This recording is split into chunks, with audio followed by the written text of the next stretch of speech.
Hi dear students, welcome back to Alex e academy. ഈ ഒരു വീഡിയോയിൽ നമ്മൾ പുതിയൊരു കോഴ്സ് സ്റ്റാർട്ട് ചെയ്യുന്നതിൻ്റെ ഡീറ്റെയിൽസ് ആണ് മെൻഷൻ ചെയ്യുന്നത്.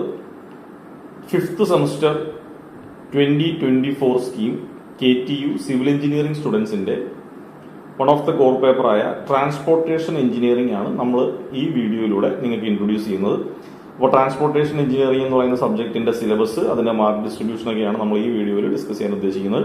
കോഴ്സിന്റെ ഫുൾ ഡീറ്റെയിൽസും അതുപോലെ ബാക്കിയുള്ള ക്ലാസ്സുകളൊക്കെ ഇതിന് ശേഷമുള്ള വീഡിയോസിൽ നമ്മൾ അപ്ഡേറ്റ് ചെയ്യുന്നതായിരിക്കും. ഓക്കെ, അപ്പോൾ നമുക്ക് സ്റ്റാർട്ട് ചെയ്യാം.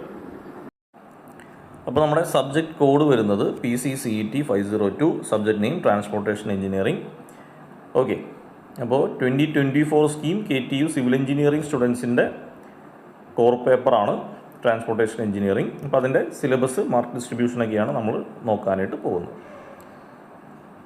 ഓക്കെ, അപ്പോൾ ഒരു നോർമൽ സബ്ജക്റ്റ് പോലെ ടോട്ടൽ 100 മാർക്സിനാണ് നമുക്ക് ഈ ഒരു സബ്ജക്റ്റ് വരുന്നത്. അതിൽ തന്നെ 40 മാർക്സ് CIE മാർക്സ് ആണ്, അതായത് കണ്ടിന്യൂസ് ഇൻറ്റേർണൽ ഇവാലുവേഷൻ, കോളേജിൽ നിന്നിരുന്ന മാർക്കാണ്. എൻഡ് സെമസ്റ്റർ എക്സാം 60 മാർക്സിനാണ്, അത് 2.5 hours ഡ്യൂറേഷനുള്ള എക്സാം ആയിരിക്കും. കോഴ്സ് ഒരു തിയറി ടൈപ്പ് കോഴ്സാണ്. ഈ സബ്ജക്റ്റിന് ക്രെഡിറ്റ് ആയിട്ട് 4 ക്രെഡിറ്റ്സ് ആണ് വരുന്നത്. ഇനി സിലബസിലേക്ക് വന്നു കഴിഞ്ഞാൽ ഫസ്റ്റ് മൊഡ്യൂള് ടോട്ടൽ 12 ലെക്ചറാണ് KTU സജസ്റ്റ് ചെയ്യുന്നത്. അതിൽ നമുക്ക് പഠിക്കാനായിട്ടുള്ളത് മെയിനായിട്ട് introduction, geometrical design of highway, അതായത് റോഡ്സ് ആണ് നമ്മളിവിടെ സ്റ്റാർട്ട് ചെയ്യുന്നത്. അപ്പോൾ ഇൻട്രൊഡക്ഷനിൽ തന്നെ classification of road based on material, based on function, classification of roads പഠിക്കാനുണ്ട്. Typical cross section of roads in urban and rural area, requirements and factors controlling alignment of roads.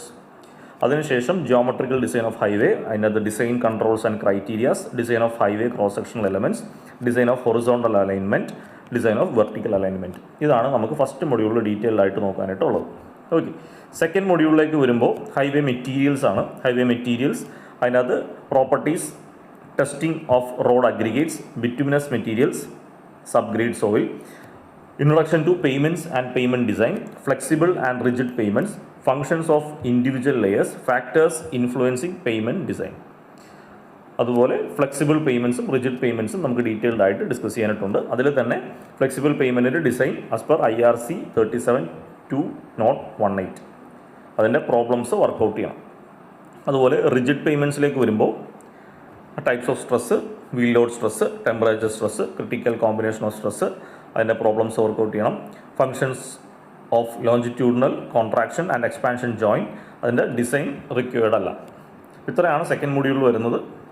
Third മൊഡ്യൂളിലേക്ക് വരുമ്പോൾ traffic engineering, traffic survey, types of intersection, traffic signal system, railway engineering start ചെയ്യുന്നുണ്ട്. Okay, ഇത്ര നേരം നമ്മൾ roads ആണ് പറഞ്ഞുകൊണ്ടിരുന്നത്.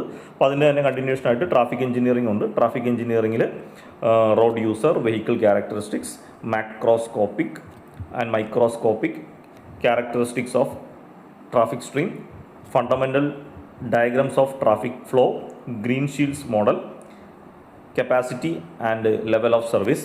അതിനുശേഷം traffic survey, data collection and analysis of volume, speed, O&D, parking studies, types of intersections at grade separated intersections, traffic signal systems. ഇത്രയും കഴിയുമ്പോഴത്തേക്കും നമ്മുടെ ആ റോഡിൻ്റെ ഒരു പോർഷൻ കഴിയും. അതിനുശേഷം നമ്മൾ റെയിൽവേ എഞ്ചിനീയറിംഗ് ഡിസ്കസ് ചെയ്യുന്നുണ്ട്. അപ്പോൾ റെയിൽവേ ട്രാക്കിൻ്റെ components, functions, gauges, sleeper density, coning of wheel, cant efficiency, compensation of gradients. അതൊരു ചെറിയ ടോപ്പിക്കാണ്. റെയിൽവേ എഞ്ചിനീയറിംഗുമായിട്ട് ബന്ധപ്പെട്ട് വളരെ ചെറിയൊരു ടോപ്പിക്കാണ് നമുക്ക് തേർഡ് മൊഡ്യൂളിൽ വരുന്നത്. ഇനി ലാസ്റ്റ് മൊഡ്യൂളിലേക്ക് വരുമ്പോഴത്തേക്കും നമുക്ക് എയർപോർട്ടും ഹാർബറും കൂടിയാണ് ഫോർത്ത് മൊഡ്യൂളിൽ ഇൻക്ലൂഡ് ആകുന്നത്. അപ്പോൾ എയർപോർട്ടിൻ്റെ കമ്പോണൻസ്, എയർപോർട്ടിൻ്റെ സൈറ്റ് സെലക്ഷൻ, എയർപോർട്ടിൻ്റെ runway, basic runway length, corrections in runway length, design of taxiway, ഇത്രയാണ് എയർപോർട്ടുമായിട്ട് ബന്ധപ്പെട്ട് പഠിക്കുന്നത്. അതിനുശേഷം നമ്മുടെ ഹാർബർ എഞ്ചിനീയറിംഗിൽ ഹാർബർ എന്താണ്, അതിൻ്റെ classification, feature, requirements, breakwaters, function, classification. അതിനുശേഷം ഹാർബറിൻ്റെ അകത്ത് തന്നെയുള്ള ഡോക്സ്, പിന്നെ ടണൽ എഞ്ചിനീയറിംഗ്. ഇത്രയാണ് നമുക്ക് ഫോർത്ത് മൊഡ്യൂളിൽ വരുന്നത്.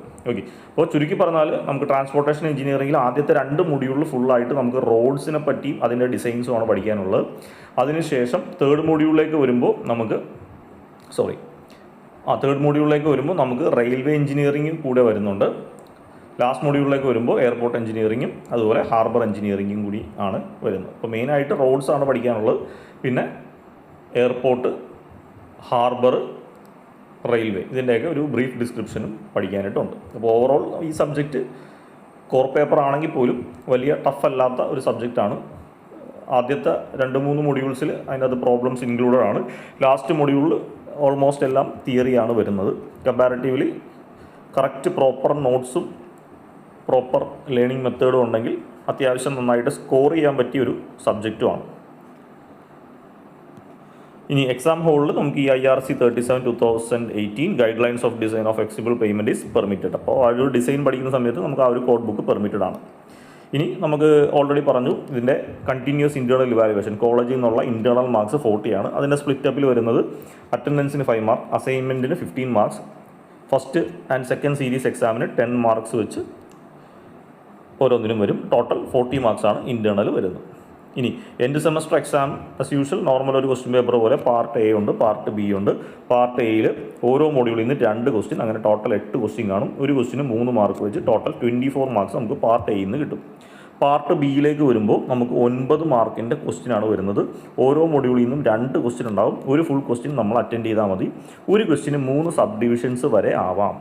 അങ്ങനെ 4 മൊഡ്യൂളിൽ നിന്ന് 9 മാർക്കിൻ്റെ ഓരോ ക്വസ്റ്റ്യൻ വെച്ച് അറ്റൻഡ് ചെയ്യുക. 36 മാർക്സാണ് അതിൻ്റെ വെയിറ്റേജ്.